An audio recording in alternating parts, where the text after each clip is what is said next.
Fala galera, tudo bem? Estamos aqui agora no nosso podcast Além do Corte com o Lucas. Esse cara aqui é brabíssimo aqui em Anápolis. Ele trabalha numa rádio.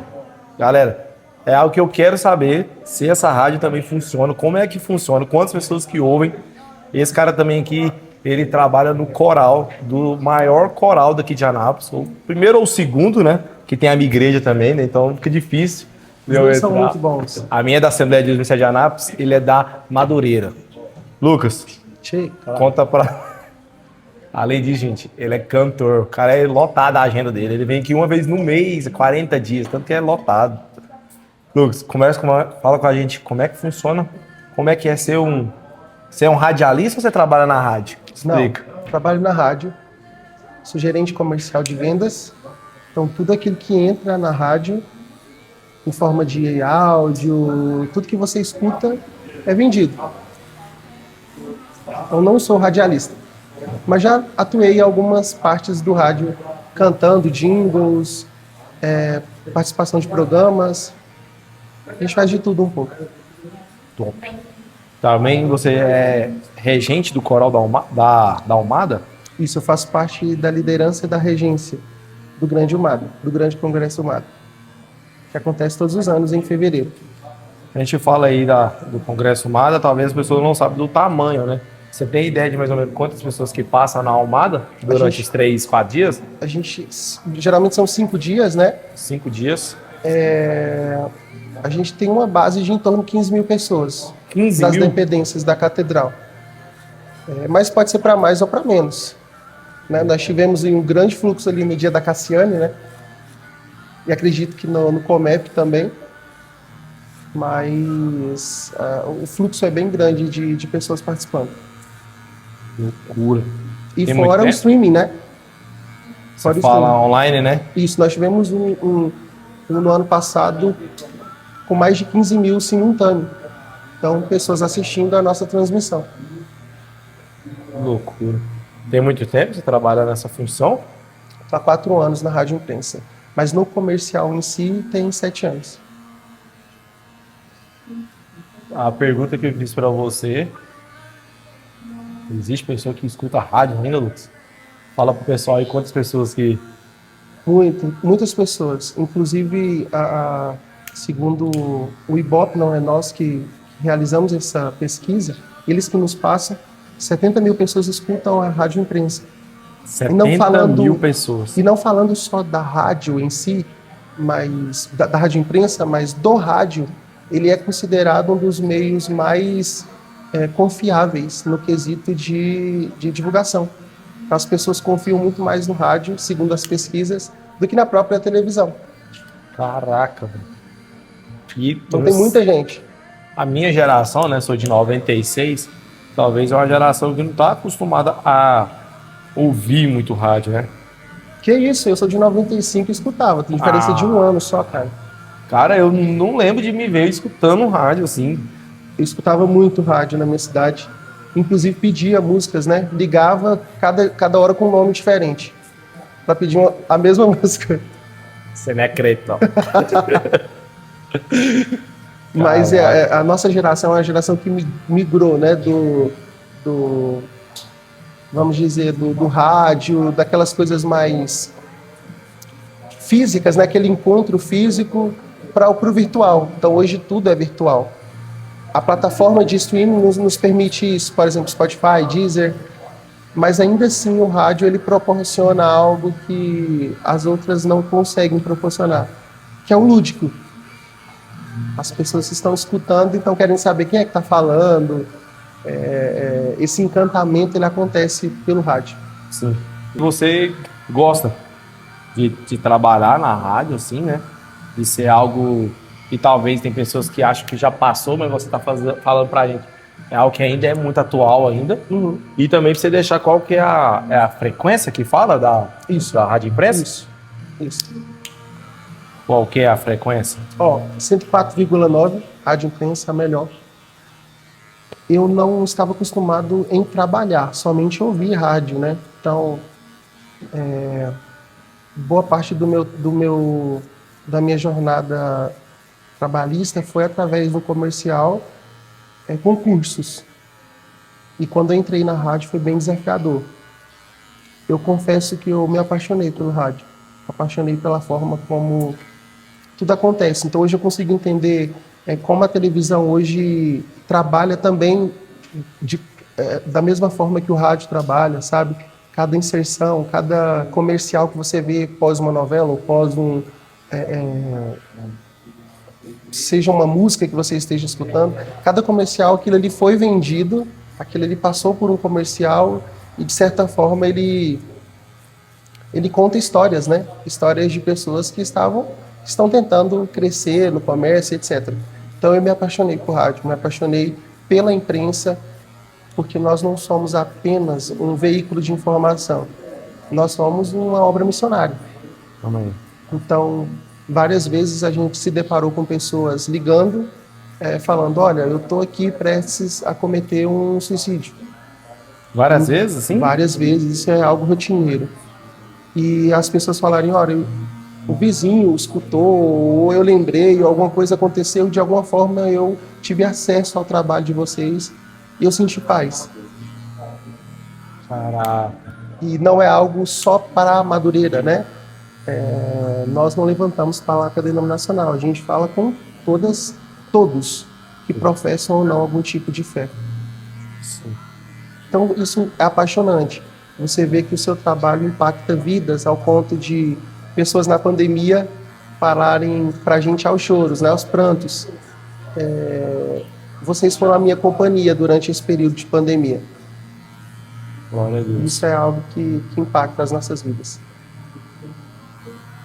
E isso é algo maravilhoso, porque a gente vê que a gente está passando por uma geração ou por pessoas que têm essa certa dificuldade, eu posso dizer assim, mas elas sentem que estão sozinhas, né? Sim. Parece que são muito carentes. Sim.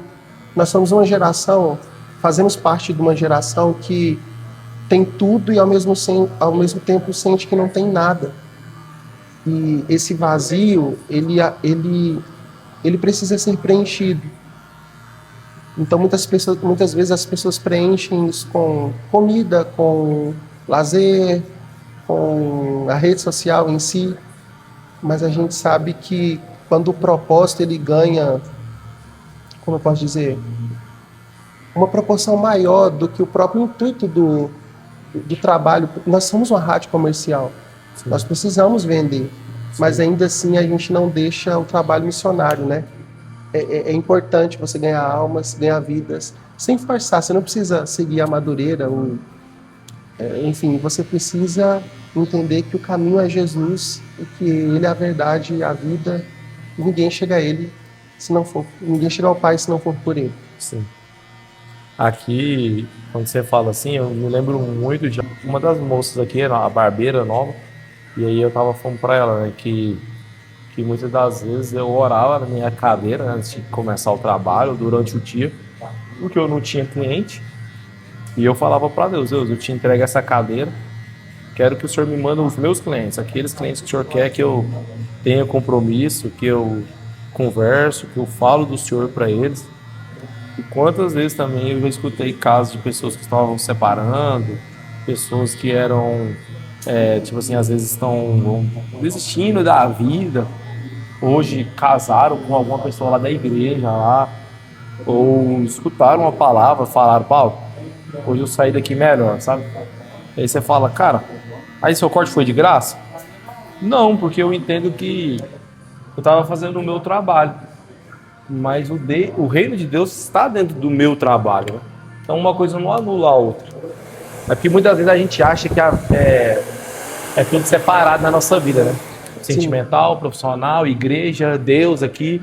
E aquilo que Deus quer é estar no controle de tudo, em todos os aspectos, em todas as áreas. Sim. Eu acredito que talvez esse foi o maior desafio de Paulo. Voltar para o dia a dia. A gente tem muito isso, né? Entrou no culto, foi transformado, foi sarado, Deus respondeu talvez alguma questão, e aí a gente volta no outro dia para o nosso ordinário, né? A gente saiu do extraordinário e volta para o nosso ordinário, para o dia a dia. Seja você dona de casa, seja você empresário ou CLT, enfim, você volta para o mesmo roteiro que você sempre teve durante anos. E às vezes a gente acha que a gente vai se deparar com coisas extraordinárias também lá fora. Mas existe um extraordinário no comum, no ordinário. E talvez esse foi o problema, eu não digo, isso a Bíblia não revela, mas talvez foi um dificultor na vida de Paulo. Ter que lidar com o Saulo de todos os dias, né? Ele era um homem que perseguia, ele era um homem que matava, ele era um homem que estava do outro lado. Sim. E ele teve que voltar para o ordinário agora como alguém que foi transformado. E nós somos assim é você cuidando aí dos cabelos das pessoas que vêm até aqui para cortar, mas também do emocional, né? Pessoas podem ser transformadas através da sua vida, assim como pessoas foram transformadas através da vida de Paulo. Através da rádio também, né? Exato. Com certeza. Exato. Você também, você faz várias agendas por aí, né? Graças a Deus. Tá sem agenda, galera. Tá difícil de arrumar, viu? Graças a Deus. Eu canto tanto em casamento e em igrejas. Então, tenho agenda aí até o final do ano, graças a Deus. E como é que é, né? Essa ideia de ter agendas para cantar em igreja, sair assim, ministrar em outros lugares, não só na sua casa. Explica para nós como é que funciona, mais ou menos. Paulo, no início, eu não gostava muito de escutar a minha voz, sendo bem sincero. Então, e sempre achei que de mim não sairia nada bacana. Isso não é clichê ou para demonstrar uma falsa humildade. Eu realmente não achava que eu tinha esse dom, essa coisa. Mas conforme o tempo foi passando, eu fui vendo que Deus foi me usando através do louvor, através da ministração. E eu amo estar na igreja, eu amo poder falar para pessoas daquilo que Deus fala em mim e através de mim. E é algo engraçado poder sair e compartilhar isso com outras igrejas, né? Porque eu tenho a oportunidade de fazer isso na minha igreja local, mas também em outras igrejas que têm outras realidades, vivem outros mistérios, outras, enfim, tem outras experiências, exatamente.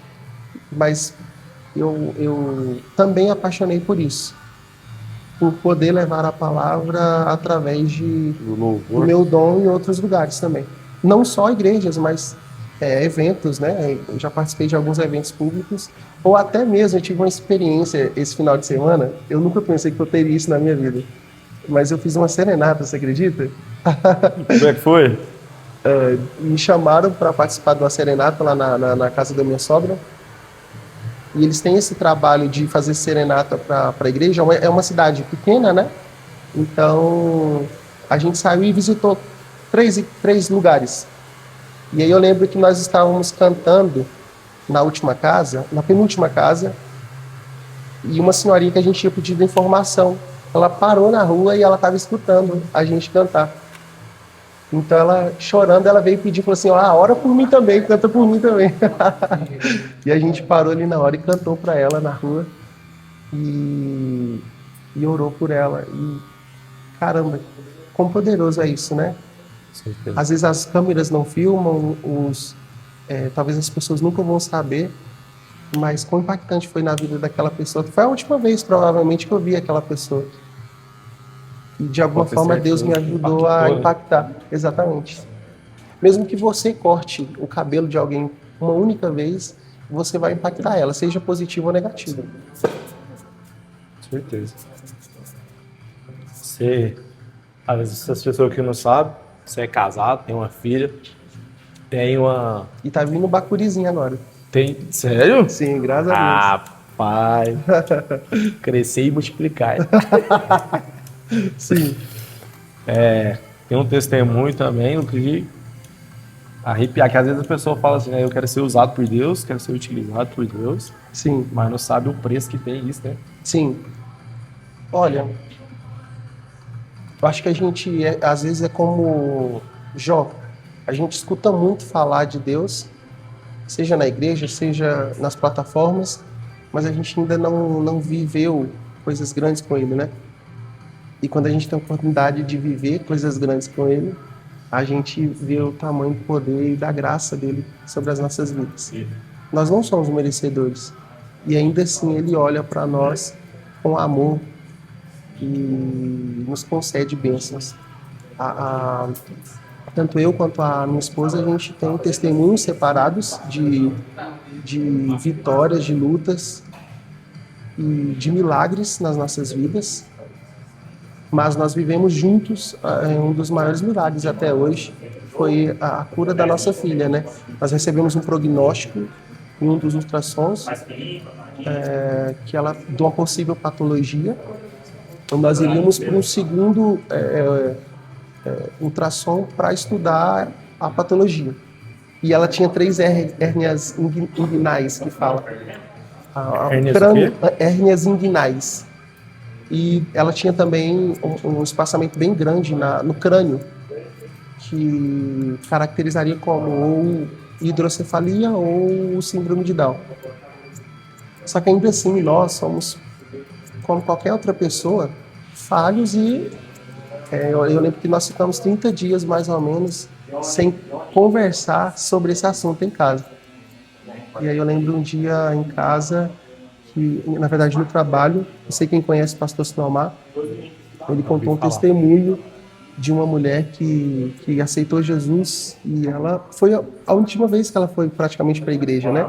Ela aceitou Jesus e o marido foi para uma chácara. E quando chegou na chácara, o marido bebeu e aí ele foi agredir ela. E quando ele deu a primeira machadada na cabeça dela, que ela caiu no chão e olhou para o sangue, ela lembrou da pregação que fez ela se converter, que é o sangue de Jesus tem poder. Por que eu estou contando essa história? Na hora que ele estava falando sobre isso, o pastor falou que a mulher gritou, né? O sangue de Jesus tem poder, e o cara, na hora, paralisou e caiu duro no chão, sem explicação. E aí o Espírito Santo falou para mim, naquele momento, dentro da Rádio Imprensa, uma aspas, né? Nós oramos todos os dias pelos nossos parceiros, pelos nossos ouvintes e pelo corpo que faz parte da imprensa. Então, naquele momento, a gente estava orando e o pastor compartilhou isso. E aí o Espírito Santo falou para mim, você crê no sangue? E naquele momento eu criei no sangue e nós oramos pela cura da minha filha. E nós fizemos o ultrassom. Então fomos para a sala fazer o ultrassom e ela não tinha mais nada, Paulo. O crânio dela estava normal e as 3 hérnias haviam sumido. Glória a Deus. Para a honra e glória de Jesus. Então a gente carrega esse... mesmo que as pessoas falem, né, o prognóstico, as probabilidades e etc., nós sabemos em que nós cremos. A resposta ainda está no dono de tudo ainda. Exato, exato. É porque a gente também está acostumado a viver milagre e dar nome à nossa capacidade, né? Eu era morador de rua e agora não sou mais, mas isso graças à minha capacidade de viver, de ter experiência, ou do nosso network. E eu acho que é por isso que às vezes Deus deixa... Eu tenho muitas vezes essa pergunta, né? Por que Deus deixa chegar no último momento, no último estágio, para poder fazer alguma coisa, né? E aí a resposta que eu tenho no coração é porque enquanto tiver ainda a oportunidade ou chance da gente fazer algo, um milagre ou aquilo que a gente procura, a responsabilidade ainda depende de nós. Sim. Mas quando chega um ponto que a gente não tem mais o que fazer, não tem como a gente colocar um mérito na gente mais. Aí a gente vai ter que falar, não, é Deus. Sim. Porque a gente tem uma grande chance, ou possibilidade de falar assim, não, eu ainda consegui, cara, eu fiz ainda e tal. Não, o médico estava errado. A palavra ainda fala isso, né? Nós temos essa excelência em vaso de barro. Deus não tirou a direção de dizer assim, olha, foi feito através de você. Eu transformei vidas através de você, eu curei pessoas através de você, ou eu fiz algo através de você, mas o poder, a excelência, ela precisa retornar para Jesus. E a gente acostuma muito a dar glória à nossa capacidade, ao nosso intelecto, à nossa inteligência, mas a glória continua sendo dele. Eu vejo, pensando, meditando um pouco hoje cedo, quando eu tava fazendo devocional, e aí me parou para pensar assim, o quanto os coach de hoje em dia faz mal para a humanidade. Sim, Porque aquilo que eles mais falam é: você tem a capacidade, você pode, você consegue. A força que você precisa está dentro de você. na verdade, não é nem que igual, eu sou contra coach, não, não é isso. A palavra fala que aquele que fez a ferida, ele tem o poder para ligar. Então a gente tem que tomar cuidado aonde a gente tenta curar feridas através do nome de Cristo, porque se Deus não quiser curar, Acabou. Ele então não às vai deixar de vezes, ser Deus, vai ficar disso. sim, mas a questão muitas palavras de autoafirmação é que ela te inflama, né? Ela te deixa muito autoconfiante. A gente precisa, muitas vezes, ter a capacidade de olhar e falar assim, não, eu preciso de Deus. Eu não posso fazer nada. Nada sem Ele. Exato. Exato. E aí aquilo que eu estava pensando, meditando, é assim, que muitas das vezes as palavras de coach ou a gente tem uma ideia de que nós somos capazes de resolver os nossos problemas. E quando a gente olha para Cristo, o Cristo Deus que veio e morreu numa cruz, é para nos mostrar que nós não conseguimos resolver o nosso problema. Sim. E por que que às vezes, muitas vezes, a gente ainda se pega tentando resolver o nosso problema, né? E Ó, aí, no ramo empresarial, a gente vê muito a expressão network, né? A ideia de que fazendo alianças, conversando, a gente consegue fazer alianças e ter coisas através daí. Mas com Deus não existe uma barganha. sim, Então, ainda que eu seja a pessoa mais usada da terra,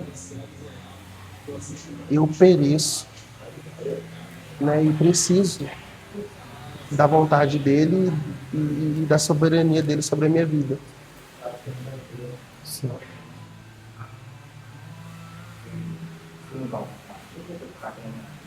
É isso que eu falo. Agora, quando o papo é bom, o corte acaba rápido, mas com certeza vai ter outras oportunidades de a gente fazer com você de novo outro podcast. E é isso aí, cara. Obrigado, Kevin. Deus Tamo abençoe. junto. Isso é o melhor. Não acredito, não, velho. Eu fico